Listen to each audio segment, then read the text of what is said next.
Have you ever looked at the world and wondered, how did things get this bad?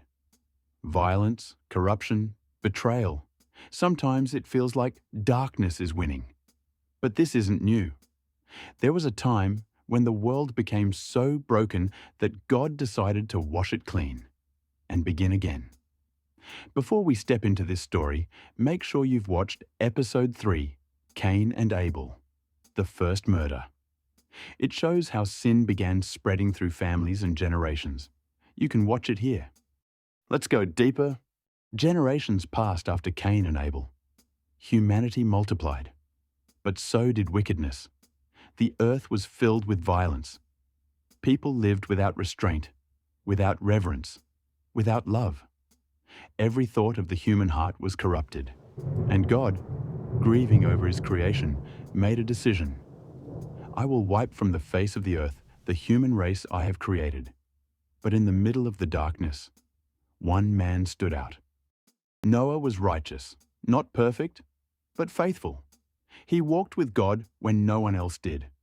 And God gave him an impossible assignment: build an ark, a massive vessel, a floating sanctuary, a symbol of obedience in a world that mocked righteousness.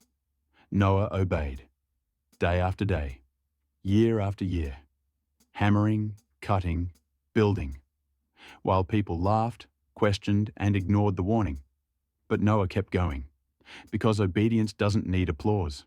It needs conviction.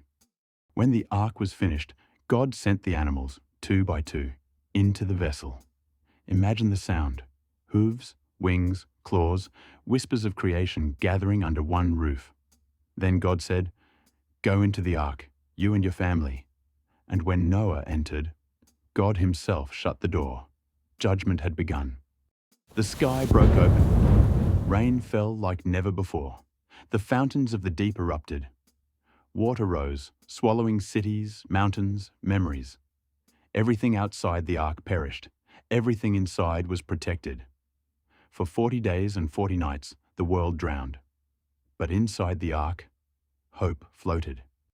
When the waters finally receded, Noah stepped onto dry ground, into a world washed clean.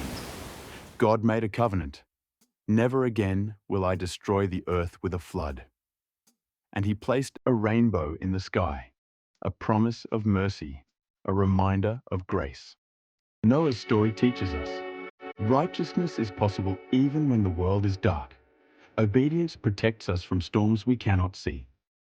God always preserves a remnant, a people who choose him. In your daily life, when the world feels loud, choose obedience. When people mock your faith, choose faithfulness. When storms rise, choose God's protection. You don't need to be perfect.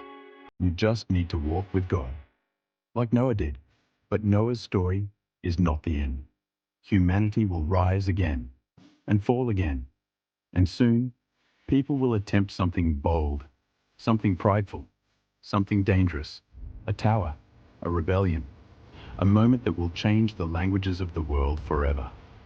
Episode 5 is the Tower of Babel, a story of pride, unity, confusion, and God's intervention. If the flood shows us God's power to cleanse, Babel shows us his power to scatter. Watch Episode 3. If you missed it, share this video with someone who needs encouragement, and stay with me. The journey continues.